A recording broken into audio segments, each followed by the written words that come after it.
രാവിലെ എഴുന്നേറ്റ് സുബഹി നിസ്കാരത്തിൽ ഖുനൂത്ത് ഓതിയിട്ട് പടച്ചവനെ നീ ഞങ്ങൾക്ക് വല്ല ശർറുകളും വിധിച്ചിട്ടുണ്ടെങ്കിൽ വഖിനാ ശർറ മാ ഖളീത്.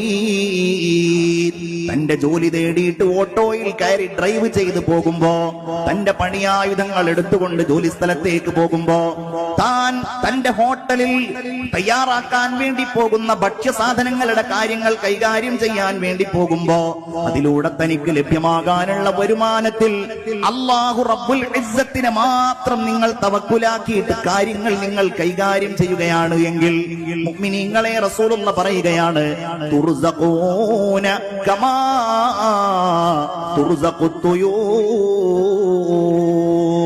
പക്ഷികൾക്ക് ആഹാരം നൽകപ്പെടുന്നത് പോലെ നിങ്ങൾക്ക് അല്ലാഹു ആഹാരം നൽകുന്നതാണെന്ന് ഹബീബായ നബിയുനാ മുഹമ്മദ് മുസ്തഫ.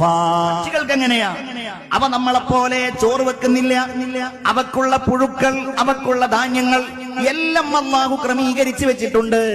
അത് കാരണത്താൽ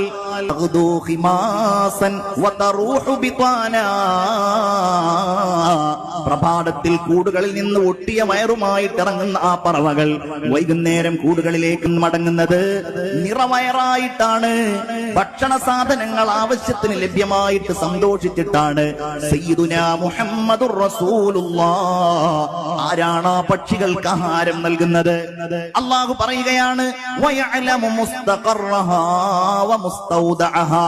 അവക്കുള്ള ഭക്ഷ്യസാധനങ്ങളുടെ താവളം എവിടെയാണ്, അവക്കുള്ള സൂക്ഷിപ്പ് സ്ഥലം എവിടെയാണ്, ഇത് അല്ലാഹു റബ്ബുൽ ഇസ്സത്തിന് അറിയാം.